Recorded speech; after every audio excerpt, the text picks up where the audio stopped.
It's time for this week's episode of Brandon Sports Talk, featuring in-depth interviews from those who are trending in the world of athletics. And now, here's the host of Brandon Sports Talk, Brandon Pate.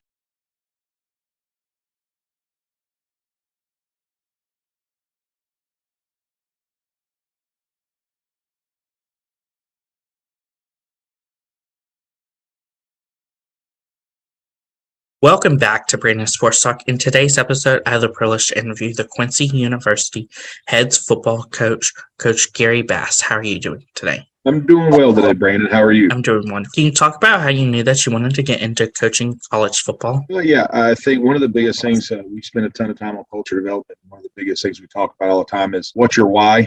Mine's pretty simple. We want to have an impact on the young men within our football program, and I want to be a mentor and a teacher and a father figure for those young men and build them to the point in time to where when they leave here, they're better than they were when they left, and they become great husbands, fathers, everything else that you can imagine as far as being the type of man they need to become, and more care about in the next 20, 25 years, them coming back, shaking my hand and saying, thank you, coach. Yeah, the football piece is very, very important, and I love ball, but it's about developing these young men holistically as humans and not just thinking about them as about a piece of meat. They're adults, and they're people that we deserve our respect, and us to be able to work as hard as we can to develop them completely. What was your experience like playing collegiate football yourself? Played offensive line at Catawba College. It's a D2 private school in Salisbury, North Carolina. I was there from 2001, 2006. I had a great football coach my first year. The guys that recruited us was David Bennett, who actually left after my freshman year and started the Coastal Carolina program. And the one thing I tell kids all the time, you're going to remember a ton of things about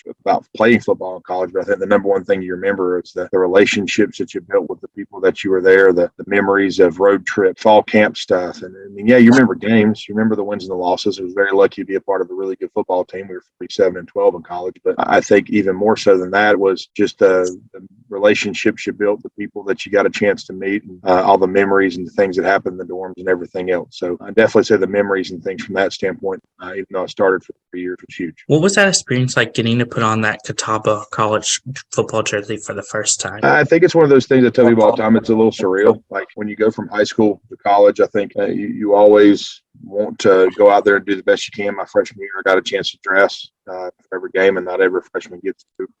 Even though I did redshirt, I was 17 years old when I got to college. I didn't turn 18 my freshman year until about halfway through football season. So, I mean, it was kind of a surreal moment that you kind of are starting to achieve a lot of the goals and things that you wanted to do individually, and it was a pretty special moment for me and my family. Of course, what was that process like? As you said, your freshman year, you redshirted, and then you got to play an extra 4 more years.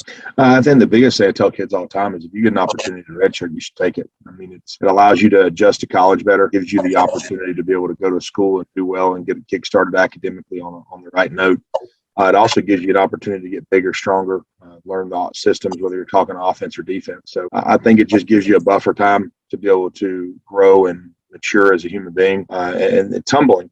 I think one of the biggest things that I get to tell freshmen when they walk in the door all the time is sometimes that humility is the thing we all need coming in, and everybody that was at our school was the best of the best of their high school. And now all of a sudden you're realizing you're not as good as you thought you were. I mean, that humility is a good thing. So I think that was huge. How did that help redshirting your freshman year and having that pressure of being a freshman and just worrying about classes and not so much about being a football player help you? I think the biggest thing is it took away some of the stress of being prepared for a game. I mean, a lot of people know, I mean, there's so much more preparation involved when you're talking about college football. Not that there's not in high school, because there was, but I mean, between meetings, lifting, and just so much more complexity when it comes to offenses and defenses and the things that people do. I think it took some stress off of you. It gave you the opportunity to just learn the basics of what your coaches were trying to teach you and the fundamentals behind everything. And then you got an opportunity going into the second semester to be able to kind of build off of that. And you got into your redshirt freshman year. I just think it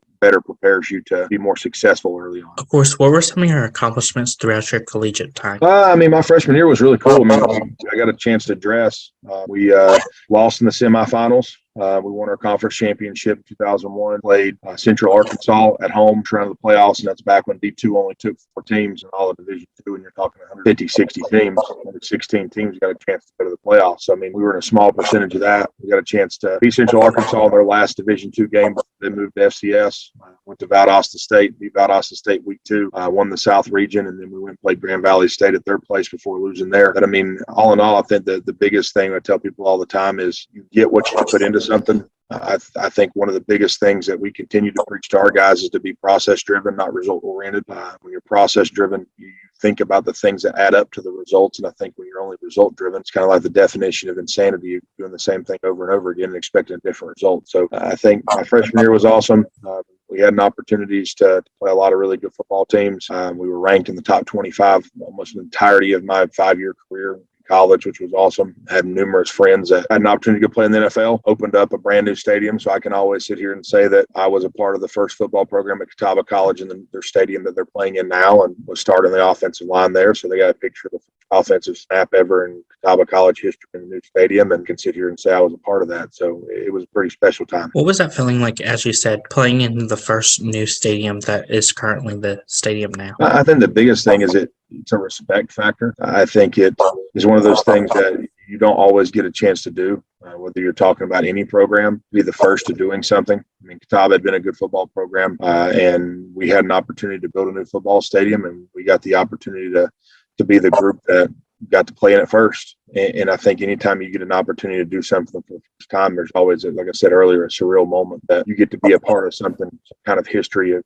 a program and a university such like Catawba. So I think it was a pretty cool atmosphere. After your collegiate time, what was it like getting into coaching instead of going the professional route of going into the NFL, or at that time the XFL? I knew I wanted to coach. I knew I loved football. I knew I didn't want to get away from it. I know my second semester, my senior year of college was, I think, when the coaching itch kind of bit me, or whatever you want to call it. And I went out and helped our guys as much as I could in spring ball and everything else that was going on, which was awesome. And then I went back to my high school, where I'm originally from in North Carolina, and I coached defensive for a year, which was cool because I got a new love of some things. I think it taught me a lot coaching the other side of the football. I played O-line in college. Then whenever I left there, I went to a little over 3 years at East Rowan, school right next to Catawba in Salisbury area, before I went to Missouri Southern. And came here. So, I mean, I think the biggest thing I tell people all the time is you got to know that that's something you want to do, and it's got to be a calling. I think a lot of people sit here and look at coaching and go, yeah, well, I want to coach. Well, they don't realize the amount of time that's invested in this that's way beyond just football. Very little of it sometimes in college football, depending on the time of the year, is about football. It's about academics, everything you can to develop young men of character and do a really good job for them. So I think it's a calling all in all. What was it like, obviously, getting to coach on the high school level, and how did that help you to getting your first collegiate coaching job? I think probably the coolest thing about coaching in high school football was you don't have the opportunity to recruit. So everything was about development. Everything was about coaching in a manner which gave your young men on your football team the best opportunity to be successful and put them in the best situation possible. So I think it helped me a lot when it comes to college. Everybody looks and goes, yeah, we just about recruit. I mean, there's years that are better than others. There's always years that there's some pieces that you're trying to get that you may or may not be able to get. And you've got to do a really good job of building offenses, defenses, specialty programs around your players, not just trying to pigeonhole them around what you do schematically. So I think the biggest things I learned was how to adapt with things sometimes when you don't have specific guys at places, and it allows you to make adjustments and be able to do things from that standpoint. How is that transition like as a head coach on the high school level at East Rowan and going to the collegiate level? Well, I was the offense coordinator. I wasn't the head coach. I got the opportunity to run the weight room, called all the offensive plays. One of my really good friends, my biggest mentor, Brian Henson, was our head coach. So going from high school to college, you always have this in your head at that point in time of exactly what college football is going to be. And you think it's going to be football 24 hours a day, 7 days a week. And there's so much more involved in it than that. I mean, just from a development, from a leadership standpoint, academic standpoint, social standpoint, just developing kids completely. And I think it was awesome. I love football, and I love everything about coaching college football. But it was an adjustment, no different than any young men that come from high school football to playing college football. The time commitment's a lot more invested. You have to be really good time management and It's all about relationships and things of that sort. What was it like getting to go to Missouri Southern State to become the offensive coordinator? Well, Ozzy, being the offensive line coach there was awesome. Coach Barrett, who was our offensive coordinator while I was there, was actually my offensive coordinator from college. So I got an opportunity to go with him to Missouri Southern and coach the offensive line then. And when I did that, it was awesome. I mean, to get the opportunity to coach college football, which was ultimately my dream when it came to coaching, was really, really cool. And to get the opportunity to coach at that university in Joplin, Missouri, was really, really cool. Me and my wife had actually just got married before I accepted that job. So our first thing we did when we got married was move 16 hours from North Carolina to Joplin, Missouri, for me to go coach college football. And we were kind of on our own and completely away from both sides of the family. So I mean, it was a lot of fun. It really was. What were some of the things that you accomplished during your time there? I think the biggest thing was developing my coaching philosophy. Exactly who I wanted to be, what I wanted to do as far as whether you're talking offensive line play, or if you start talking about developing your thought processes of behind when you become a head coach, kind of what you want to be. I was blessed to have a great head football coach to work for, Bart Tatum, who is still someone I greatly look up to this day. And the things that he taught me about offensive line play and just about to be a man of God and a man of character were huge for me. So, I mean, it was a great opportunity and a great learning experience for me, that's for sure. How was that feeling like when you got the call from Quincy to become the next head coach for them? Well, I mean, here's the funny thing. I mean, I'm the offensive coordinator and offensive line coach and strength coach here for 5.5 years. After I left Missouri Southern as the O-line coach. I got an opportunity to come be the offensive coordinator here. And our head coach, we're all on the road recruiting. We get a message from our then head football coach saying he accepted another job. And unfortunately, the timing of things is never perfect. It's the way it works in coaching. And I got a chance to talk to Coach Bell, our athletic director at the time, and he knew I wanted the job. And I had other opportunities as far as interviews for head coaching jobs at that point in time that just hadn't come to fruition for whatever reason. I think the biggest thing I'd tell coaches all the time is be where you are and be where your feet are. And I think one of the biggest things is like when you don't get a specific job before that, you're like, well, I don't understand what I get. What did I do wrong? Well, the Lord's going to put you where He wants you when He wants you there. I'm a firm believer of that. And I remember my dad calling me, and we were talking the first day I was the head coach, and he's like, well, hopefully you realize now that things are going to happen in God's time, not your time. And I think the patience on my end drastically went up because I think that more so than anything made me realize that I'm not in control of this. The Lord is, and He's going to guide me and teach me and put me in the place He wants me to be when He wants me to be there. What was that feeling like after you got announced to become the next head coach? And what was that process like getting prepared and building the culture for your own program? Well, I think one of the things is whenever you're an offensive coordinator, well, I think you always know that there's a possibility that depending on how things go, you could become a head coach sometime in your career. So I'd spent a ton of time on preparing on exactly what I wanted the program to look like whenever I got the opportunity to take over. I think one of the biggest things you don't realize is just the things you don't know. You don't know what you don't know until you do it for the first time. So you become the head coach. You sit here and you have all these grand plans, and then all of a sudden it's like you're in that moment, and it's like, all right, now it's all on you, man. The buck stops here for decisions. I remember after that first week, my wife looked at me and she said, "You look exhausted." I was like, "I am."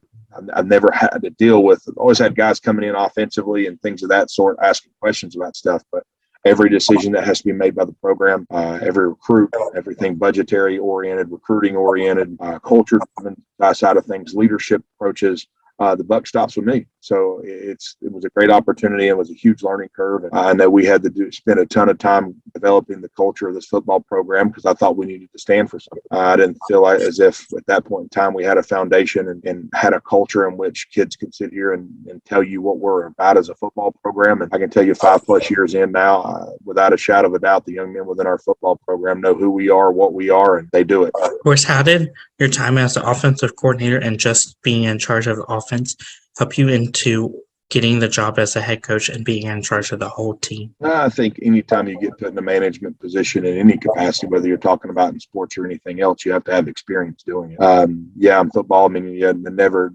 done some of the things you have to do when you become a head coach because you just don't have that opportunity. My luxury was Coach Padgett had given me a lot of responsibility, whether you're talking about as a recruiting coordinator, whether you're talking about strength and conditioning, whether you're talking about coaching the biggest position in the O-line or calling plays. I mean, there was a lot of things as assistant head coach I had to do for him that taught me and gave me the opportunity to learn a ton just on the outside portion of this, as far as the things you got to do outside of football. But I mean, it was a great opportunity, and I think we've done a really good job so far. I think the biggest thing is trying to win more ball games. I mean, that's always the number one goal of everything outside of developing young men, and getting very, very close. The things that you have to do are going to be the same in a lot of regards. What has it been like, obviously, having regular football and sprint football for the same school at the same program? I think the biggest thing is getting it set up for two different divisions. I mean, you've got NCAA Division II football, which is guided by the NCAA umbrella, and then you've got sprint football, which is guided kind of its own entity in and of itself. So, I mean, trying to go through those different things from that standpoint and figure out exactly what you're going to do and what needs to be changed. Outside of that, football's football. I know there's a lot of kids in this area that would love an opportunity to play college football that just aren't quite big enough. So, I mean, I don't think it's been that big of a difference. I think probably the most difficult thing has been on social media and programs, and there's a difference between the two. What has that been like, obviously, sharing the stadium for both programs? It's like anything else. I mean, it doesn't matter if you're sharing for our two lacrosse teams and ourselves, or whether it's our two lacrosse teams and both football teams. I mean, you got to make sure you do a great job of getting people the opportunity to practice better for their football programs or lacrosse programs. So it really hasn't been that big of a deal. I mean, for them, it's been probably easier startup than some of the other sprint football teams. The fact that we already have a lot of the equipment from a practice standpoint that they needed, so they didn't have to really do much there. But me and Connor do a really good job of working together. There's not been really any hiccups at all. Of course, who are some of the teams that you face each Saturday on game day? So our conference consists of us, University of Indianapolis, Truman State, Missouri S&T, McKendree, William Jewell, and Southwest Baptist.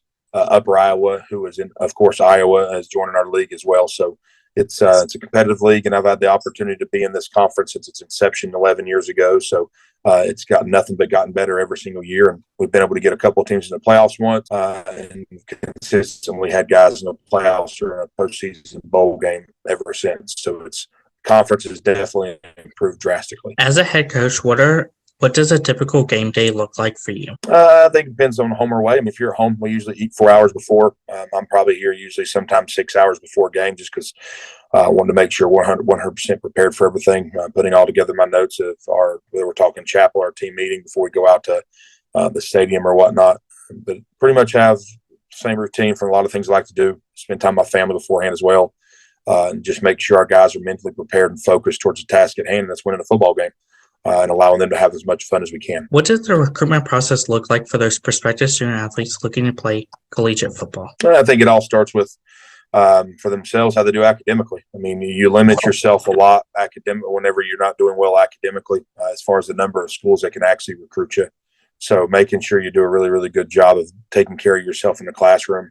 Then the second piece of it is doing a really good job to understand exactly what you need to do. Work ethic wise, mental toughness wise, and getting as big and strong as you can and putting out good film. Outside of that, I think your personality is always important. How you handle yourself on social media is huge anymore, because if you're retweeting it or liking it, you're condoning it, and trying to get our young men to understand that we're going to find out a lot more about you based on your likes and retweets than we are a lot of things. So I think the biggest thing in the recruiting process for a lot of those young men is just understanding how important little things are, in order for them to get the best opportunity to get recruited possible. What do you look at in those prospective student athletes as a head coach when going out to these high schools and recruiting? Character and integrity. I think you can't – people don't care how much you know until they know how much you care as a coach. You walk past a teammate who's doing something the wrong way and you don't correct them, it's a problem from a leadership standpoint. If you walk past something, unless there's a piece of trash on the ground, I'll pick it up. Well, if you walk past it and don't pick it up, well, then the people behind you, that is what you are as a program. So I think the character and integrity of a young man is always huge when it comes into the recruitment process. Outside of that, just their mental toughness. How tough are they mentally to be able to withstand what you need to do as a college football player? For those prospective student athletes coming to Quincy, what does the official visit look like for them? Well, I mean, it all depends. A lot of it depends on location, how far they're away from home, whether or not they're the night before, whether they come in same day, depending on distance from home and things of that sort. I mean, the biggest thing we try to do with our guys is be as transparent as possible and get them to have the opportunity to speak to as many people on campus as possible, whether you're talking about our student success coaches, our strength and conditioning coach, our coaching staff, our trainers, and just giving them the best possible way of showing what we are as a university and as a football program. And hopefully when they see those things, they understand the transparency and the openness of our staff and everyone here and just how much we care about the young men football program. During that process, what is it like obviously seeing them get to see the jerseys and put it on for the first time? I mean, it's one of those things now, if you don't do photo shoots, you're kind of missing the boat when it comes to college football. So, I mean, getting an opportunity to see their smiles light up as far as getting ready to put on a college uniform is always really, really cool. And get the opportunity to kind of see a little bit more of a personality on them. So I'd say those are probably the big things. As a head coach, what is it like getting to see those freshmen put on the jersey for the first time and score those career moments versus seeing them put it on for the last time as a senior? I think sometimes you take for granted every opportunity you see them on it before the last one. When you have that senior on senior day that's putting that uniform on for the last time, I think it hits a little bit different knowing that this is his last opportunity that he's ever going to put pads on.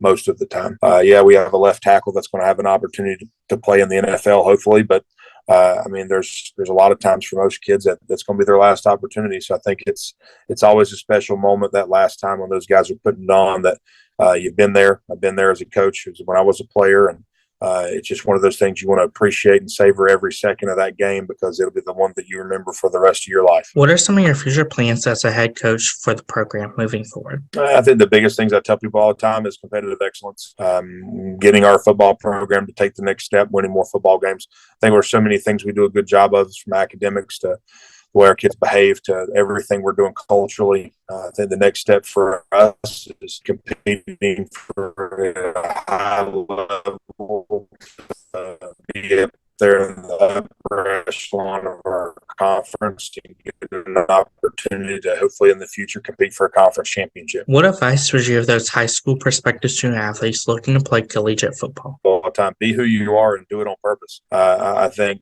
being genuine to yourself is always huge. Also, don't be scared to tell people no. Like, we get told as college coaches no way more than we get told yes. And don't waste your time if it's not a school that you're looking for. And I mean, college coaches have to do the same thing. I mean, college coaches can't string kids along and hold them off for forever. I mean, I think there's got to be a lot more transparency and openness and honesty and a lot of capacity in the recruiting side of things. There's never a perfect world. There's a business element to it. But I think if kids are just genuine and know what they want and figure it out and do it on purpose. What advice would you give those college football players that are looking to one day make it to the NFL or the XFL and live out their professional football dreams? Be process driven. Understand that it's going to take a lot of blood, sweat, and tears to give yourself the opportunity to play at that level. And I think ultimately that's the only goal you're worried about, and you're going to be result oriented. And you're not going to be a good team player. You're going to not be things that need to be done. Yes, you can have individual goals that you want to achieve, and those are awesome. Getting the opportunity to play at the highest level is always a goal that any young man should try to go after. But at the same point in time, I think when that's the only thing you're focused on, I think it derails you from a lot of things, accomplishments you can have along the way. So I'd say that's the biggest thing I'd tell them. Be process driven, be in the moment, work your tail off for what you need to get done to be successful at that point in time throughout the day. And if you do all those things, I think it'll give you the best opportunity to get that dream. What advice would you give those future collegiate coaches looking to get started in the industry? The biggest thing I'd tell them is be yourself. Again, I said that a minute ago, but be genuine. I think too many people try to copy Nick Saban, Dabo Swinney, this, that, and the other. And yeah, we're all taking ideas from each other, but however you want to build your football program or build your position group or whatever it is in college football, just be genuine, be to the point, be in it for the right reasons. Don't just be in it for winning and money and a lot of that stuff. Because I mean, there's not a lot of coaches that make the money like the high levels do, and I think being happy about having a big impact on young men's lives is huge. What advice would you give those head coaches that are looking to get started in building their own program for their own schools? Number one probably is know exactly what you want to do and stick to your guns. Don't allow yourself to think that something's not working just because you're not 100% getting the results that you want right this second. The results will come, but you got to be process driven again, like I said earlier. And the only way to be process driven is to have a concrete set of foundational goals and rules or mission statement or expectations and standards that you want to build. That's great advice. Where can my listeners find you at on social media along with the Quincy football program? Mine's at Gary Bass QU for Twitter, and then our football account is at QU Football. Thank you again, Gary Bass, for your interview, and best of luck in your future for the Quincy University head football coach. Thank you very much for having me, Brandon. It was a pleasure. Thank you. You can find Brandon Sports Talk on Facebook at Brandon Sports Talk, Instagram at Brandon Sports Talk, Twitter at Talk_Brandon, and you can find me on YouTube at Brandon Sports Talk. Don't forget to like, follow me, and subscribe. Thank you again, Gary Bass, for your interview, and best of luck in your future. Thank you. You've been watching Brandon Sports Talk. Please feel free to like, share, and subscribe to Brandon Sports Talk on social media and on YouTube.